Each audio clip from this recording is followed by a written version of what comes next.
এক অপূর্ব লীলা, অন্ন ভিক্ষা। কিন্তু এই অন্ন ভিক্ষা লীলা যদি আমরা আস্বাদন করতে চাই, আমাদের কোথায় যেতে হবে? সেই মধুময় ধাম বৃন্দাবন। এতক্ষণ আমরা কোথায় ছিলাম মা?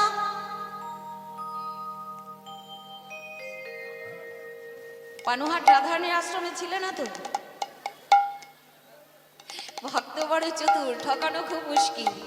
এতক্ষণ আমরা ছিলাম শ্রীধাম নদিয়া নবদ্বীপ। এবার নবদ্বীপ থেকে যাব মধুময় ধাম বৃন্দাবন। মা মনে আছে তো নবদ্বীপে প্রবেশকালে আমরা কাকে প্রণাম জানিয়েছিলাম, কার স্মরণ করেছিলাম? বলো তো কার? নিতাই চাঁদের, তাই তো? গুরুতত্ত্ব নিতাই চাঁদ। নবদ্বীপে প্রবেশ করতে গেলে যেমন নিতাই চাঁদের চরণকে স্মরণ করতে হয়, ঠিক তদ্রূপ শ্রীধাম বৃন্দাবনে প্রবেশ করতে গেলেও আমার গোবিন্দেরও গুরু, জগতের গুরু শুধু নন, যিনি জগৎপতি, তারও গুরু আমার শ্রীমতী রাধারানী। সেই রাধারানীকে স্মরণ করে তবে আমাদের যেতে হবে মধুময় ধাম বৃন্দাবন। কে কে যাবে একবার দুটি বাহু তুলে দেখাও। যে বাহু না তুলবে তাকে কিন্তু নিয়ে যাবো না, বলে দিলাম। না, যার হাত নেই তার তুলতে হবে। হাত না থাকলে আর কি করে তুল? দেখে একসঙ্গে সবাই মিলে বলো তো, প্রেম সে জয় শ্রী রাধে। একবার চলে রে আমার মন, সবাই মিলে করো তালি। একবার চলে রে আমার মন, মধুর বৃন্দাবন, যমুনার ওই বাঁকে বাঁকে তমালেরই বন। একবার চলে রে আমার মন, মধুর বৃন্দাবন, যমুনার ধারে ধারে তমালেরই বন। একবার চলে রে আমার মন, মধুর বৃন্দাবন,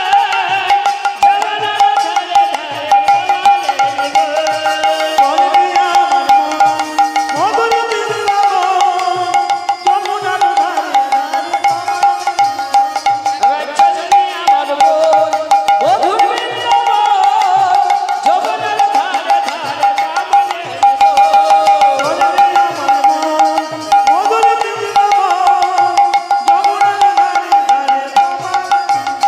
একবার চলে রে আমার মন, মধুর বৃন্দাবন, যমুনার বাঁকে বাঁকে তমালেরই বন।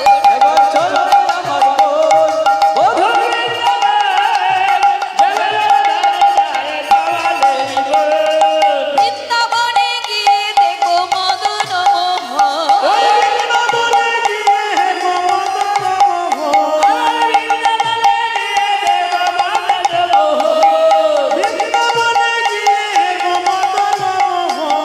চলে রে আমার মন, মধুর বৃন্দাবন, যমুনার বাঁকে বাঁকে তমালেরই বন। চলে রে আমার মন,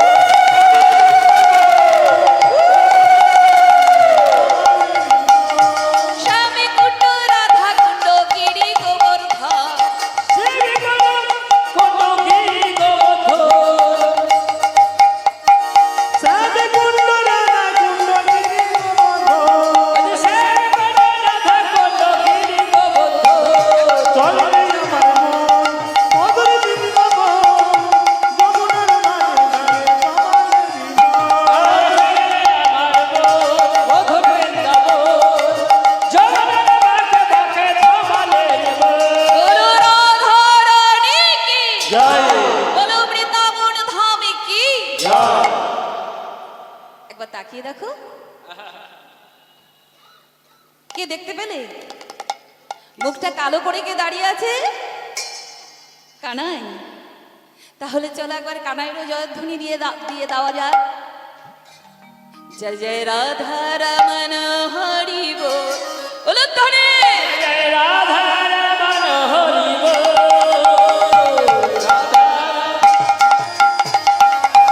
জয় জয় রাধা রমন হরি বল, জয় জয় রাধা রমন হরি বল, রাধা রমন হরি বল। জয় জয় রাধা রমন হরি বল, জয় জয়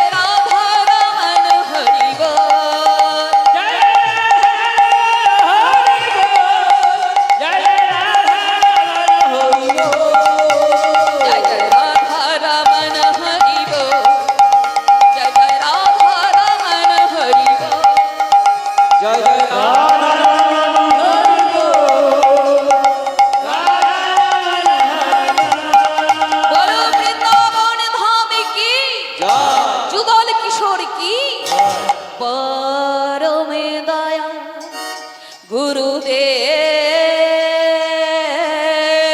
কি জয়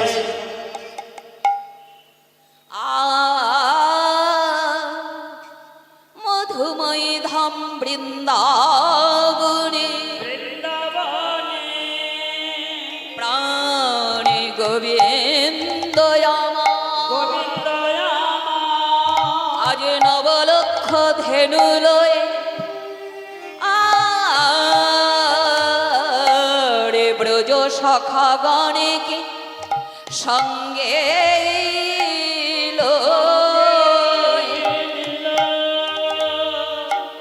আজ চলেছেন কোথায় গো সেই মধুময় ধাম তার একটি বোন বনটির নাম কি অশোক বন শ্রীধাম বৃন্দাবনে 12টি প্রধান বন এবং 12টি উপবন রয়েছে।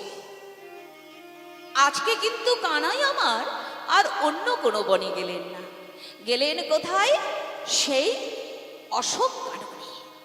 আজকে যেমন সেই বনে গিয়েই গোবিন্দ আমার গোচারণ লীলা করছেন, তো এই গোচারণ লীলা করতে করতে আজকে আমার প্রাণ গোবিন্দের কেমন অবস্থা। পদকর্তা আমার এক পাশে দাঁড়িয়ে বর্ণনা করছে, কি বলছেন জানো? বলাই আমার বলে ওরে শোনে সখা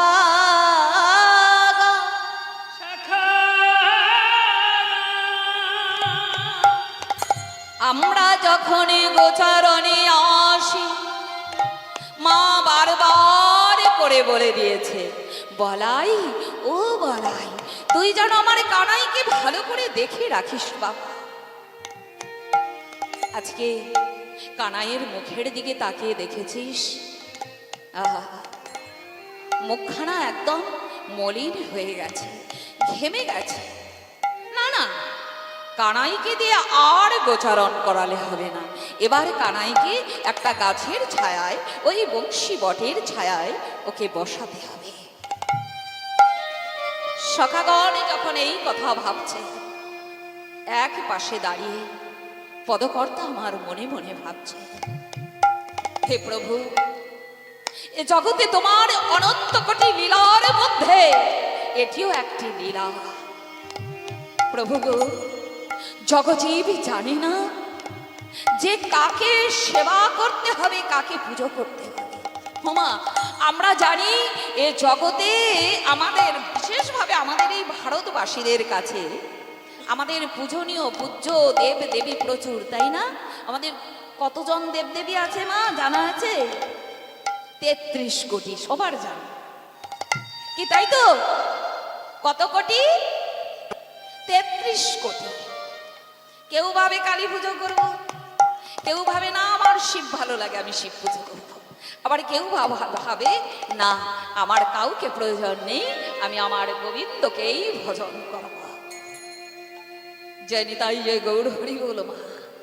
আজকের এই লীলার মধ্যে দিয়ে আমরা আস্বাদন করব এই 33 কোটি দেব দেবতার মধ্যে কাকে পুজো করতে হবে, কাকে ধরতে হবে, কাকে ছাড়তে হবে।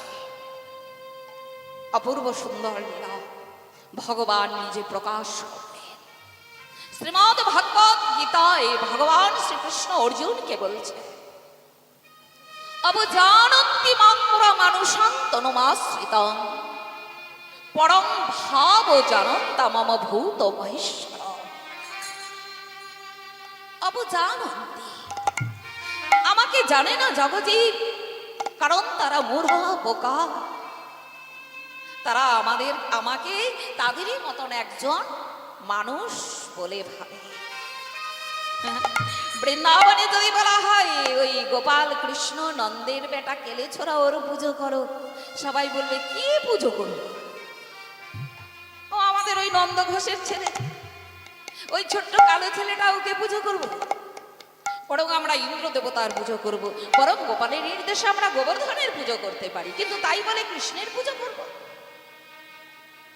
ভগবান মনে মনে ভাবছেন, আমি তো নিজ বদনে বলতে পারি না যে তোমরা আমার পুজো করো। তাই ভগবান একটি লীলার মাধ্যমে জগজীবকে শিক্ষা দিলেন ৩৩ কোটি দেব দেবতাকে।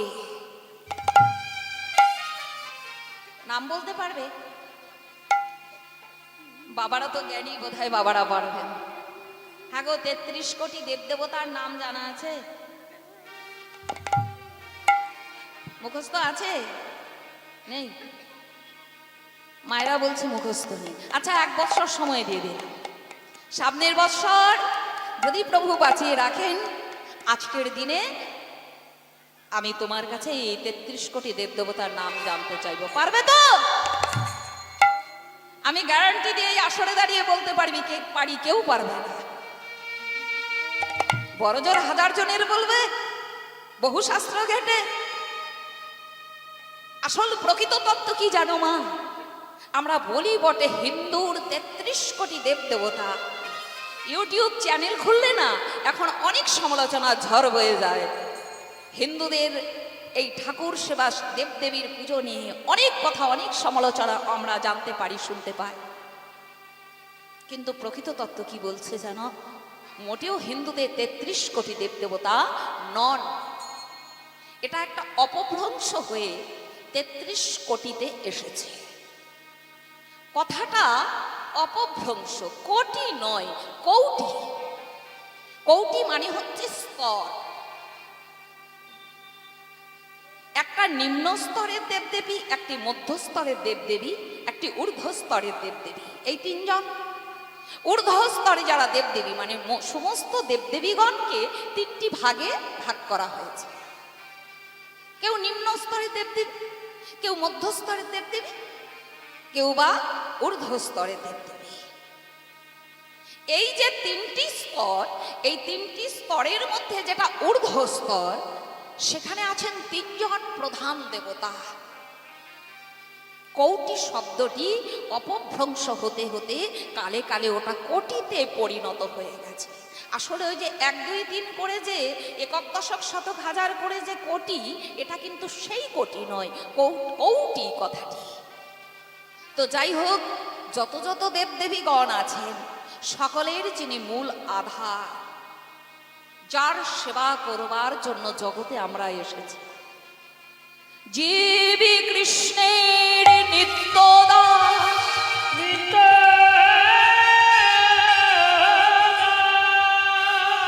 ইহা ভুলি গেল, ইহার লাগি মায়া পিশাচিতা গলাতে বাঁধিল।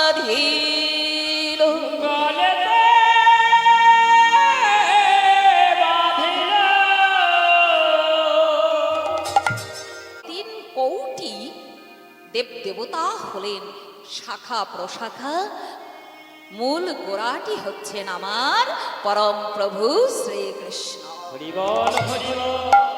ভজ ভজ মনে গোবিন্দ ভজ, ভক্ত যে বলে চলেছেন তার প্রমাণ এই লীলাটি রাখবে, আস্বাদন করুন। খুব মর্ম দিয়ে উপলব্ধি করবার মতো লীলা। চলুন চলে যাই লীলা ক্ষেত্রে। গোবিন্দের বদনটা একবার আমরা দর্শন করি। গোবিন্দের বদনটি কেমন আজকে